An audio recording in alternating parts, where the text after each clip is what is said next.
it's not quite halfway through July. However, during the next week, I might not get as much reading done. We've got family coming from across the country and down south and everything. So I don't think I'll get as much reading done. So about 10, 11 days in the beginning and 10, 11 days at the end is probably pretty perfect. So I decided to go ahead and do a kind of a mid-month, summary of what I've read and what I've loved and what I haven't and all the good stuffness. It's already getting hot. I gotta learn to stop saying that. You know. But, oh, brother. So it was Murderflies The Coop by Jessica Elliot. It's the next in the Edwina and Barrel mysteries. This one is Murderflies The Coop. And it was a 5-star read right up to the motivation at the end, when it was like really random. It didn't fit. There was nothing to show it. It just felt like it was pulled out of thin air, so that really bothered me. But the book had a lot going for it. It was a good mystery as far as finding the clues and, the growth of the characters and all that stuff. It was good. But the problem is the author took it in this really bizarre direction as far as motivation. It was like, it would have worked. It actually would have worked. But it felt like it was pulled out of thin air and just kind of clumped in there instead of tied correctly. At the way the author wrote it, there's no actual tie that fits well, except one minor little thing, maybe, if you stretch it. And so that just, I really enjoyed the story, except for that bit. But that bit was a kind of a strong enough thing in a mystery. In some other book, I might not have been as bothered. But in a mystery, you want that motive to really have some punch. And the motive just didn't punch me. That sounds kind of weird. But yeah, no, it felt to me, I guess what I should say is it felt, and I can't say what it is or totally give it away. I mean, I can't even come close, or we're talking spoilers, but it felt like the author wanted to use something. And so whatever she had, she didn't think was strong enough. This is what it felt like. I'm not saying this is what it was, but it was like, it wasn't strong enough. So, ooh, this was a cool thing that was at the time. I'm going to use that. And I wouldn't even be surprised if she changed who it was at the end, which would have meant that means I got it wrong throughout the whole book if she did, which is kind of cool. I kind of wish that was true, because, I mean, that's always fun, right? So, Murderflies The Coop, I gave it 4 stars. It might even be a slightly generous 4, but I loved it. I loved the characterization. I loved, seeing all the stuff that she put in and how it layered, and I learned a lot about, for one thing, about pigeons and pigeon racing, which I didn't know was a thing. And so, it was cool. But then there were issues. And unfortunately, those issues, brought it down. But the next book, okay, so this one was Murder Cuts the Mustard. And both of these I listened on audio. And Barbara Rosenblatt did her brilliance, which might have had something to do with that other one getting that 4th star. But this one had a lot. So as I was reading it, it felt like 4 stars, which is weird. But as I was thinking about all the nuances and all the twists and all the layers and all the little things, and I mean, so yeah, the whodunit is kind of obvious, but the motivations and some other things in it weren't. And it was just really how you kind of saw the character growth be a part of how they see what's coming at them. And so it actually played into how they figured things out, which was neat. Edwina's kind of coming into her own. She's not just like throwing off what she believes and what she's taught and everything just to have the new, but she's also questioning and reconsidering. I mean, this is after World War I, where there was a lot of that going on, because the old order in England had been just smashed by these young men who went off to war and fought for king and country and came home, and it's like, what? I have to go back to just, we fought together. I was good enough to fight next to you, but I'm not good enough to be treated with decency, instead of like, I have to remember you're my better. I mean, there was a lot going on, and she shows it without just stripping someone out of it and turning her into a new woman overnight. That doesn't make sense, and it worked. And the same is kind of happening with Beryl. Beryl's been this kind of like madcap adventurer type gal who's just like, always in for the new and whatever, but she's starting to figure out that there's more to life than what she thought. And so that was really cool. I really liked that. So yeah, this one got my first 5 stars, and I don't know why I was so reluctant at the beginning. I don't think I was seeing the nuances as much, but that's okay, because whatever. I think what I like about this series, and I'm pretty sure it's because it's historical, but this series is a cozy mystery. I mean, you've got your small village, you've got your, female sleuth, and you've got the murders off page, and they're hunting up the clues. Nothing's really gory. So it's got all the hallmarks of a cozy without the cutesiness. I mean, Edwina knits, and it still doesn't have the cutesiness of, some of the trappings of a contemporary cozy. And I think it's because of that historical. So there was that. And then next up was my last audio. I was so looking forward to this. It was Murder in Manhattan by Verity Bright. It was the next Eleanor Swift mystery, which I have loved them. I mean, there's things about them that I haven't loved. She's written this Eleanor Swift series, and she really likes to get into lots of detail about like the clothes and the food that they're eating. She's like really into that in this. And I guess it might have been a part of 20s life in England. I don't know. Or maybe it's because the character had lived without these things and whatever. They're always really thoroughly described, and I couldn't care less. Truly, I don't care. But I've overlooked that because it's got some great characterization. The mysteries are fun. She's not too perfect. She doesn't always get it right the first time. Even her butler, who is like your Jeeves sort, who like knows everything, and he doesn't get it right all the time. They do get in scrapes. They do have trouble. Yes, they get out, which, okay, that suspends disbelief a bit, but it's okay. It's okay because it's a mystery and we expect this, and that's good. But this one, I don't know why the description really got to me even more than ever. I was just literally rolling my eyes. And I don't know if it's because it was worse or because of everything else that was going on that was bothering me. So I don't know that it was more or less. I just know that it bothered me more. But I think it's because, guys, I gave it 3 stars, and that might be generous. It feels like it's generous, but I do love the characters. And I was okay with Eleanor and Clifford and, obviously Gladstone the dog and the Mermaids and the housekeeper and the cook, they were fine. But the way that Bright portrayed Americans was so over the top, stereotypical in every negative light possible. Anytime you had anyone who had something worthy about them, it was always the underdog who was being downtrodden by these horrible other Americans. She got a lot of the American phrasing wrong. I kind of feel like we get, as American authors, we get dinged if we get the phrasing wrong of how the Brits would say things, because you can research and you can have someone check these things and whatnot. But it almost felt like, well, tough luck. It's going to be this way. But it wasn't that Eleanor and her entourage were using words. It was the Americans. And I'm like, yeah, no. Just no. So there was that. Then there was an element in the story. I have to be so careful because it is kind of a big spoiler. But there was an element in the story that I went, I'm not, it felt token. That bothered me. It wasn't that it wasn't clean in the sense there was nothing on the page, but it went too far in motivations and stuff that I was like, okay, what are we trying to do here? It just felt, ugh. I unfortunately, I can't say, because anything I say is going to give it away and ruin the mystery for someone. So I will just say that there's a very good chance this is my last one. I will start the next. If it's not taking place in America, I will start the next. And if that one, if I don't have problems, I'll just keep going. And if I like that one, I'll finish the series.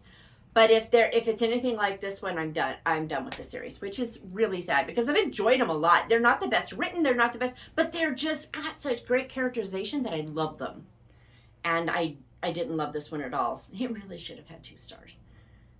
No, I'm not gonna bring it down. I'm not gonna bring it down. I'll bring them up, but I need to stick with whatever reason on that. I should stick with it because I'm just working myself up, and that's not fair. So those are my audios. Okay, next up, Joanna, Davidson, Politano, The Lost Melody. Whew. I have to say, there was a little bit at the very beginning, I don't know where I was like, am I gonna not like this book? I was shocked because there was a little bit that I'm like, this is kind of dragging, and what's going on with this draggingness? And I thought, no, it's not the book, it's you. So I went and put the book away and just didn't read it for a couple days, came back, plowed through. So it was me. So I'm just putting that out there. This book, though, it feels a little bit like Nellie Bly, who went to Blackwell Island, I think it's an island, but went to Blackwell in New York and tried to show the horrible, deplorable conditions there. And, you know, she was a news reporter, that Nellie Bly. It felt a little bit like that, but earlier, obviously. And you start to doubt with her Vivian's sanity. They are doing their best to drive her crazy.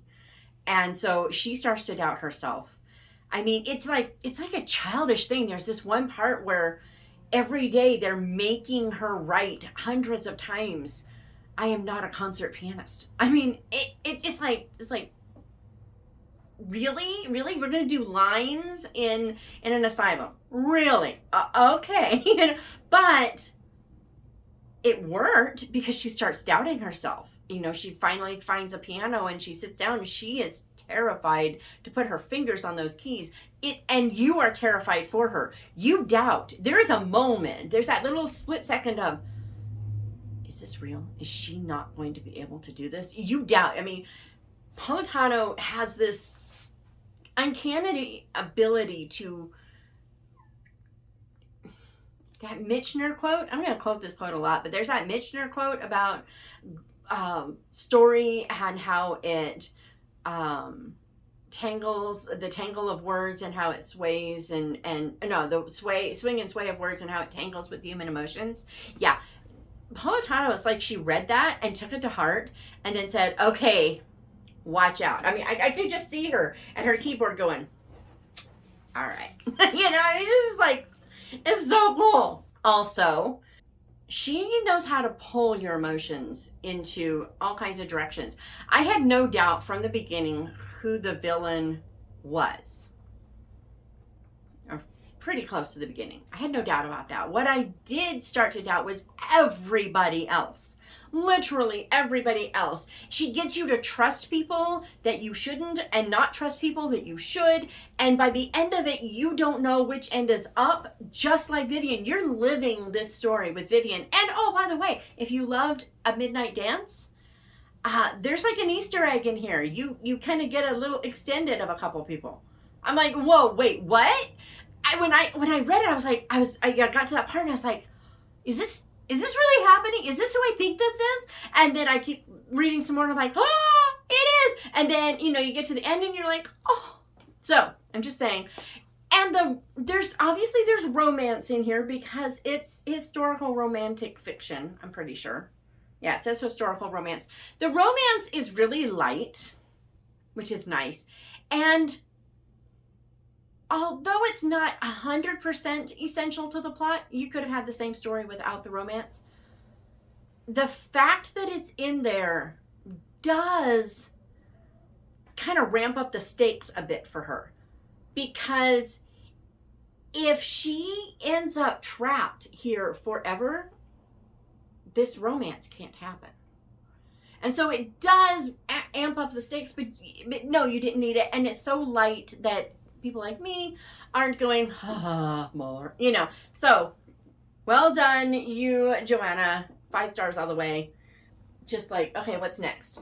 Because next, that'll work.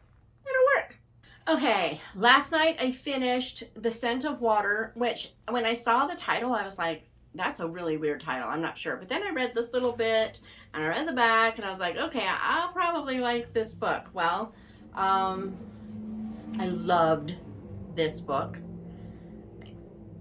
because cars. I'm sorry. But all right. The beginning of this book has a little girl who, you know, when she was born, they named her Mary. And somehow a distant cousin, I don't think it's an aunt, I keep calling her an aunt, but I think it's a distant cousin, sees the birth announcement, which was unusual, and thinks that they've named, because that woman, Mary, and this Mary's father grew up together and had spent lots of time. They had a great friendship. So she thinks they've named this little girl after her. And then you discover that no, it's, they just didn't think anything of it. But at some point, he finally takes little Mary, she's like 8 or 9, I think, to meet this cousin Mary, Aunt Mary person. And at first, she's a little afraid. And then when she gets to know it, they kind of click, that Anne Shirley kindred spirit thing. And there's all kind. This woman in a very short amount of time creates a bunch of memories for little Mary, and little Mary never sees her again. And then it's the whole story of how that woman leaves her house to Mary when she dies 40 years later, as well as her journals are in there. So we get older Mary's story and older little Mary's story in the same house with the same, like, the neighbors, but that, you know, she sees them from a different perspective because, of course, you know, there's a 40-year difference. And there's so much going on in this book. Goudge does beautiful things with words that are not heavy. And she does beautiful things with heavy topics and makes them light. There's a strong thread of what depression is like for someone who is, you know, gripped with it. So this would feel like a heavy book, but it's not. It's really done in a very delicate, understanding way. If I had anyone who says, I have this person in my life and they deal with depression and I don't understand it, and I don't know how to help, and I don't know how to sympathize because I want to tell them to buck up. I've had people tell me that. And I understand that they're being raw and honest about the fact that this is something they don't understand. They want to, because how they feel they know isn't right. Okay? They're not saying that this is how people should do this. They're saying, look, this is what I want to do and I know it's not right. I don't know. I'm going to hand them this book. I'm going to say, just read it. Just read it, because I've watched depression and I've seen what it does, and she describes it perfectly. And when I was talking to my friend Anne about it, Anne said that Elizabeth Goudge herself dealt with depression, so she ought to know. I'm just saying. The other thing that Goudge did in this one that was just so good, she managed to kind of do this really, she creates this really close-knit community, small village in England at a time when urbanization was becoming a thing, and all their little foibles and all their little problems, she deals so well with them. And she creates this cast of characters that care about each other, that you care about. They're not all perfect. You want to smack a couple over the head, but she does it in such a really rich way. And there is a part of this, particularly the children next door and everything, that reminds me a lot of the, I think it's Miss Buncle Married by Stevenson. If you liked that one, you would like this one. I'm just saying. I think. It's my opinion. Okay, next up, I finished The Sweet Life by Suzanne Woods Fisher. You know, I think I forgot to say something. This was my Chantal Reads All Day book. I think it had to be a different genre from the last one, I think. Don't quote me. I think I've got them all mixed up in my head. But anyway, that was my Chantal Reads All Day. That was my year of Goudge. This is just because summer and ice cream and gas. So I had started this book. I had gotten about halfway, I discovered. At that point is when I was like, I don't remember anymore. I had gotten about halfway, and I'm pretty sure I lost it while I was... What? You guys don't go outside? You don't go outside, Miss? You're going to class, hey. Okay. Anyway, I lost the book, and then when I found it, I didn't finish it for reasons I can't explain. Because this book was so good. It's women's fiction at its best. It's mother-daughter, and they are about as opposite as you can get. If you've read Sensible Shoes, Carissa in Sensible Shoes, that's Dawn all over. I mean, this girl is so buttoned up, it's not even funny. And she's got that attitude of, my way is right. So she just kind of ignores everyone else and keeps going.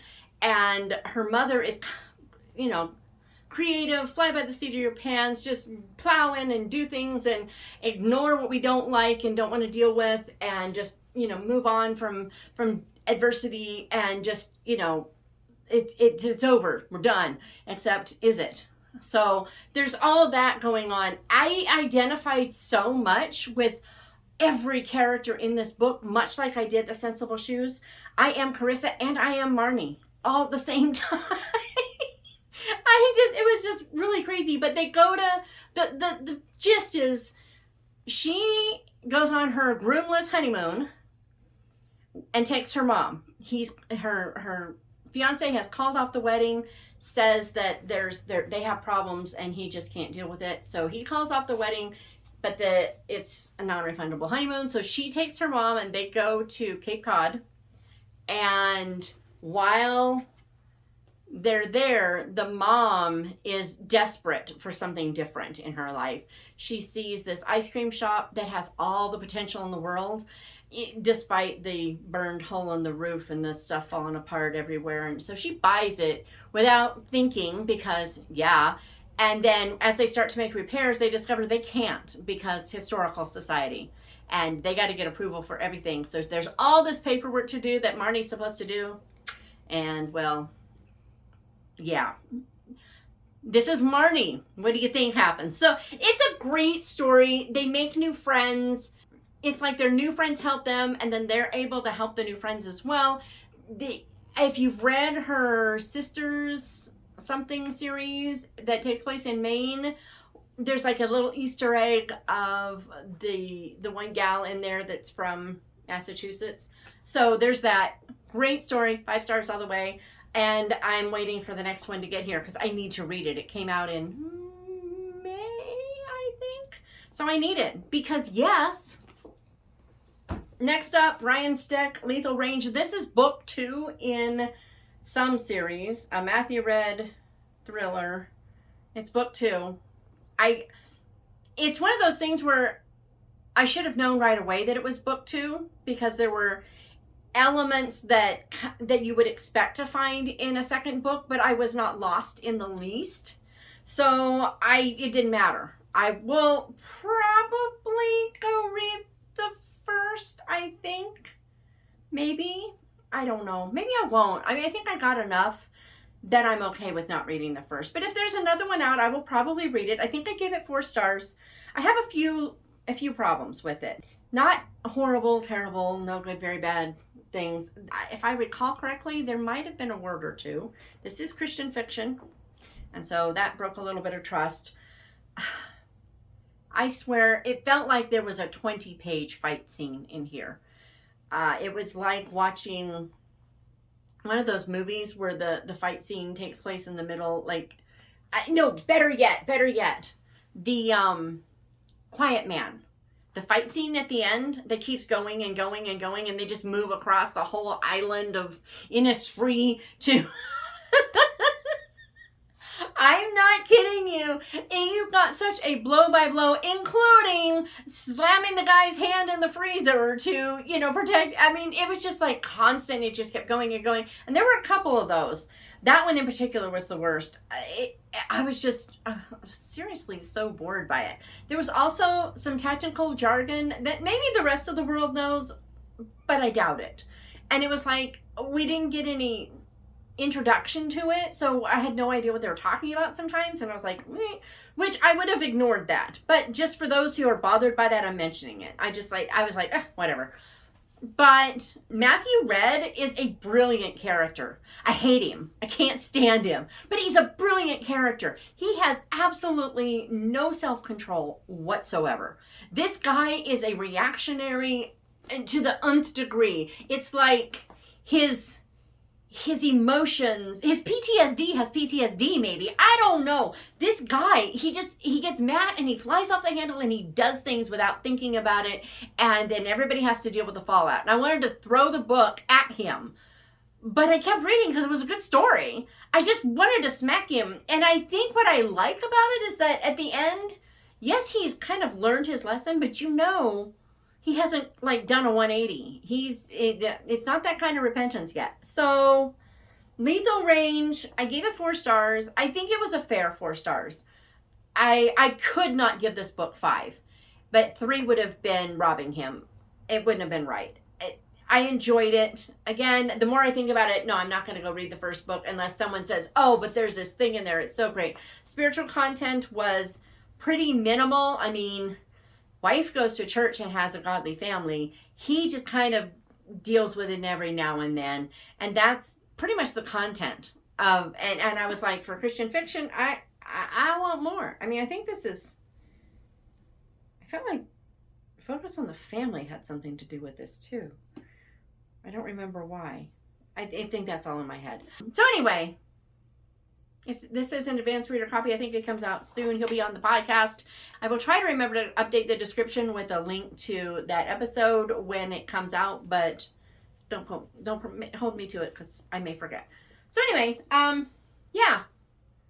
If you like thrillers, this definitely is thrillers. You like biker gangs, you're going to get all the biker gangness.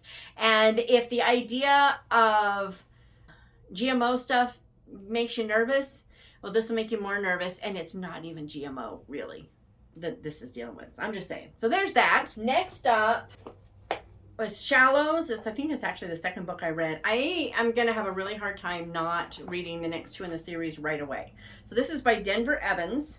If you like mermaids, but you're tired of like Little Mermaid retellings, this is for you. Guys. Okay, so here's the deal. There is this time of year, they call it the hunting, where all these mermaids are coming up. They glow in the water. You can't see them during the day, but you can at night. That would be sun, reflection, stuff like that, right? So people don't go near the water. The fishermen can't fish, everything, because they come after the boats, and people are terrified of them. And then there is Emerson. He is kind of an inventor, and he has nightmares about these things. And so it's all this story about what's going on there. But then he finds out something about these mermaids that turns everything on its head. Everybody thinks he's crazy. They're after him. There are people literally after him. And then the village is like, he needs to be put away. Their livelihood is in jeopardy. Lots going on. There's lots of family dynamic things with him and his mother, and then a friend.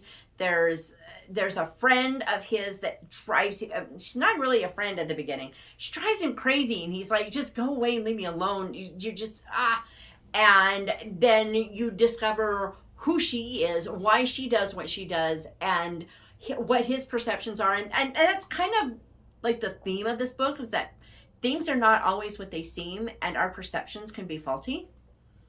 And that's all I'm going to give you, because it would totally destroy the story otherwise. I gave it 4 stars, and I said in my review, and it's YA, okay? But it's not the really heavy angsty YA. It's just, that's a really good age group for it. But the romance, what romance? Seriously, there's really no romance in it, which is really great. I mean, there's kind of a hint of it, but that's all you get, at least in this one, which was kind of cool. So I will probably bump this up to 5 stars. I think I want to read the second book before I do, though, because I think that'll help me decide if I'm right, it should be bumped up, or if I'm wrong, maybe that one's that much better, whatever. So we will see. But I thought I would like it, and I really, really liked it. Bordering on loved it. I definitely loved the premise, and I love the series concept, and I am dying to read the next. So there is that. And last so far, I think, is Northanger Abbey for Jane Austen July. So much. I gotta say, I just gotta say, the back of this one has a book, and it says, "I have no problem of loving people by halves. It is not my nature." Well, that's really sweet and wonderful, but in this book is the quote by Tilney. What's his name? What's his first name? I can't remember. Charles? I don't know. Tilney. By young Mr. Tilney, who he said the thing about, you have no patience with people who don't love novels, or something to that effect. It's like, they're stupid, you know? And it's like, why isn't that on the back with the book? I'm just saying.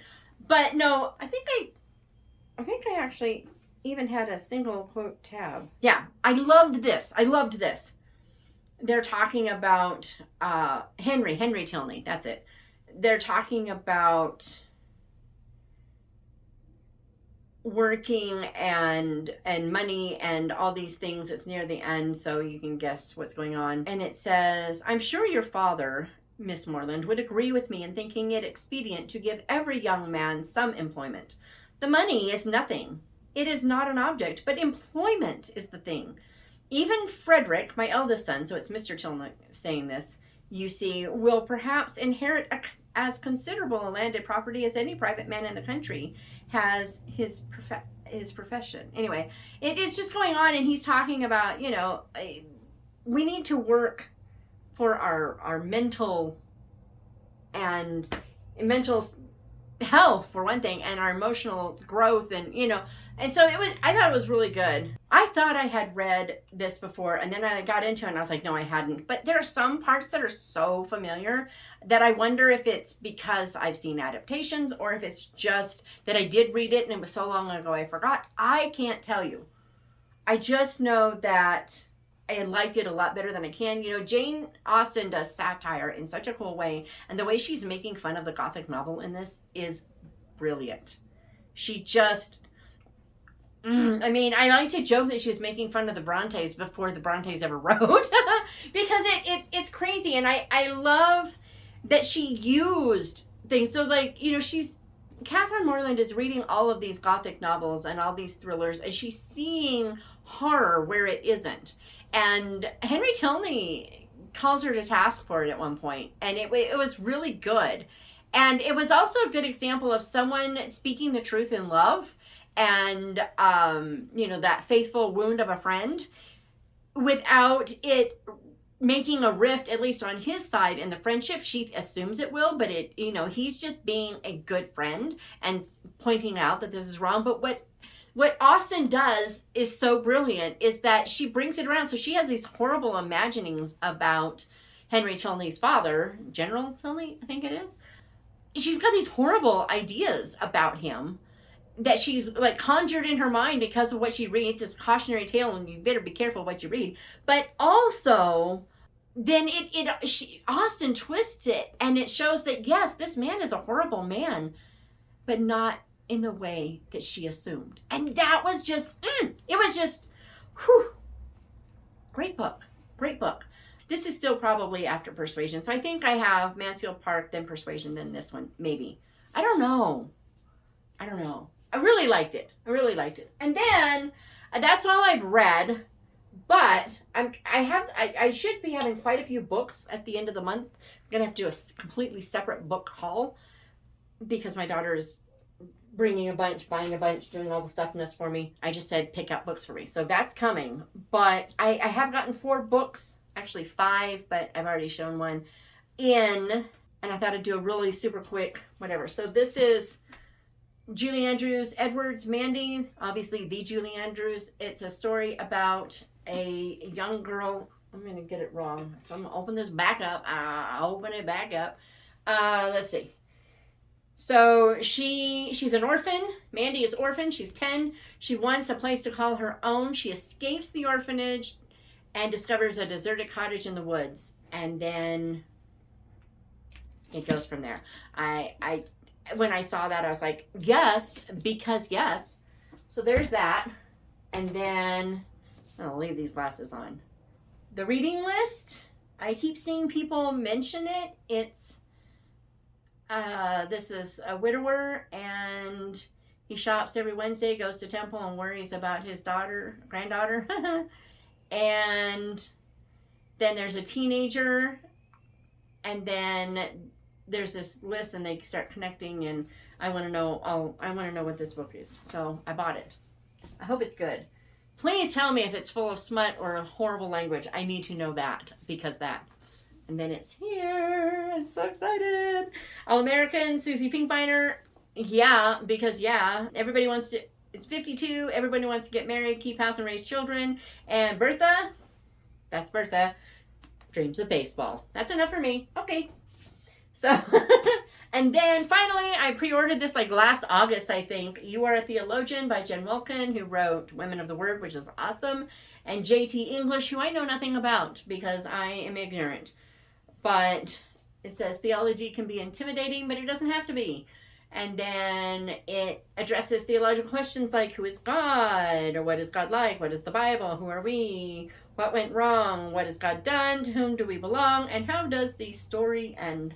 So I'm looking forward to this. I'm really hoping to dive into it soon, but I suspect it will be a few months because we might do this as a bridge between the Gospels. We're doing Matthew and Mark, and we're just going to start Mark at the end of the month, and then we might just read through this to kind of give our brains a gospel break before we go into Luke and John, and then we'll be done with the New Testament. So those are the books that I've bought, and those plus all the audios are the ones that I've read. I'm almost done with another one, which is turning out to be a 5-star. It's another Beryl and Edwina. So, woohoo! I've had a good reading month so far. How about you? Let me know.